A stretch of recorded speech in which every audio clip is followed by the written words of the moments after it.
But the Colorado Railroad Museum is more than rolling stock, locomotives, freight and passenger cars. In recent years, the museum has expanded to 15 acres by laying a loop track.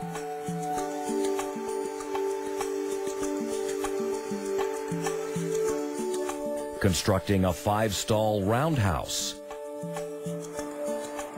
Installing a turntable.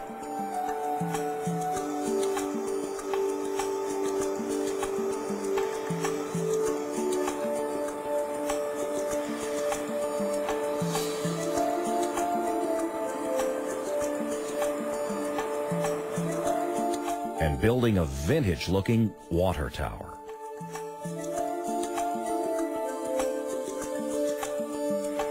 The restoration and volunteer programs are moving ahead with new dynamic leadership. Within the last 2 years, a new executive director has brought forward-thinking ideas for the museum's long-term future. As mentioned before, the museum is not only about equipment. Its renowned Robert W. Richardson Library, which opened in 1997, houses thousands of rare photos, artifacts, books, periodicals, fan magazines, and documents that illustrate the rich history of railroading in Colorado. We feel that's as important are the archival records in the library, all the materials that are research related, which we have now overflowing in our fine new library building. For many years, we kept boxcars here primarily for the purpose of storing valuable old records because we really didn't have any place else to put them.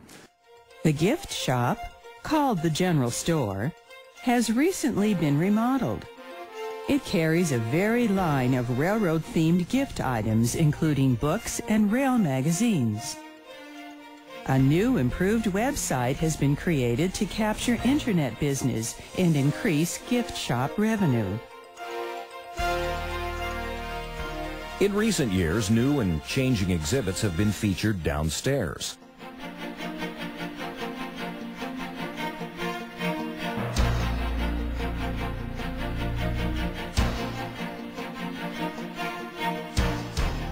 Also, the Denver H.O. Model Railroad Club has maintained an extensive layout where children of all ages can view numerous model trains in operation.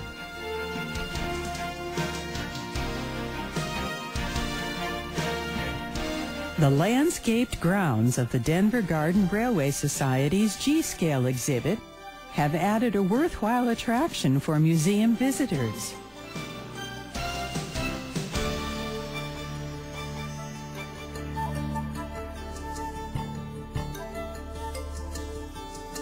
In all these ways, the Colorado Railroad Museum has preserved our rich Colorado Railroad history. Its location is ideal, just 12 miles west of Denver, at the foot of North Table Mountain. Over the years, the museum has added operating narrow-gauge locomotives and trains, static displays, standard gauge diesel power,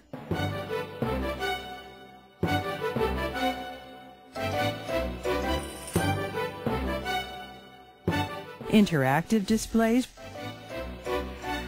plus a functioning water tower.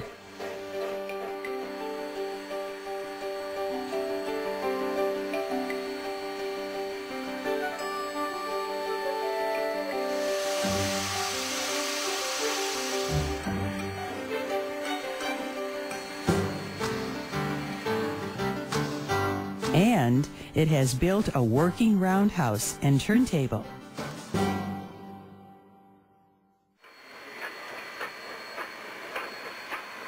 In addition to displays, the museum sponsors many annual events that draw young and old alike.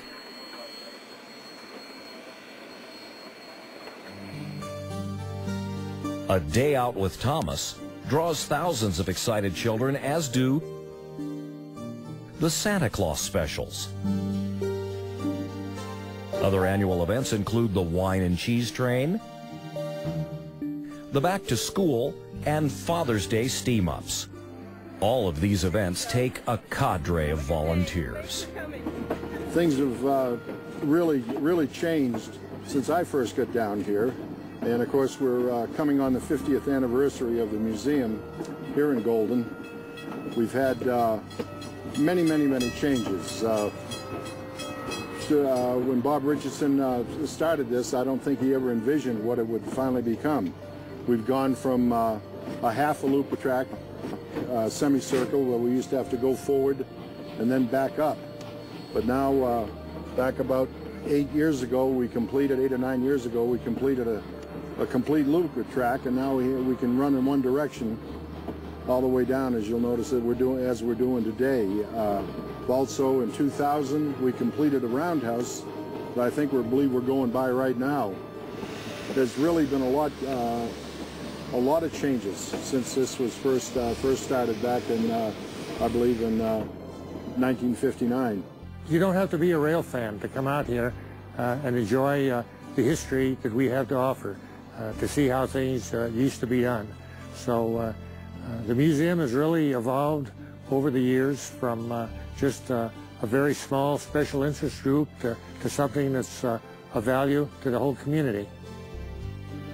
I actually started the museum before there was a museum, helped unload the equipment from Alamosa. Have enjoyed seeing it grow over the years with the loop of track, the library, the roundhouse, and seeing how we've progressed to where we have over 100 pieces of equipment now at the museum.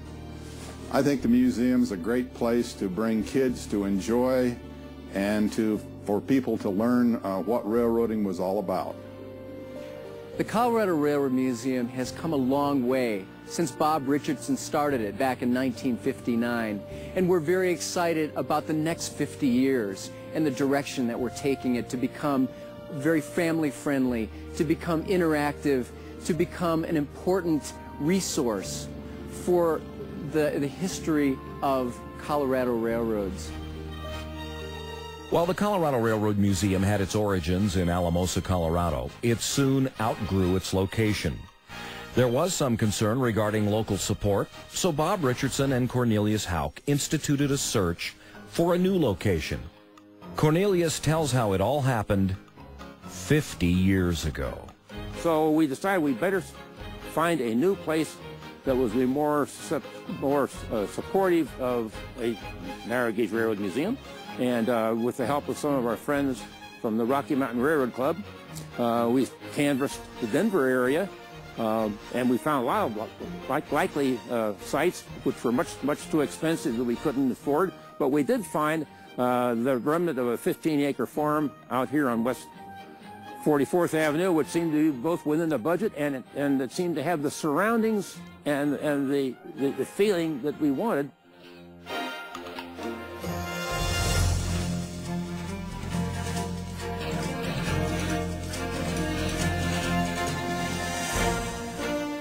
From those humble beginnings in Alamosa to a world-class museum today, it all started with a dream, a vision, a strong desire to save part of American railroad history. The Colorado Railroad Museum celebrates the past 50 years and continues the dream of two gentlemen, Bob Richardson and Cornelius Houck. Somehow the sound of a train whistle stirs memories in all of us. Perhaps it reminds us of another time when life was slower and getting there was half the fun. These memories are alive at the Colorado Railroad Museum, where visitors have been losing track of time for 50 years.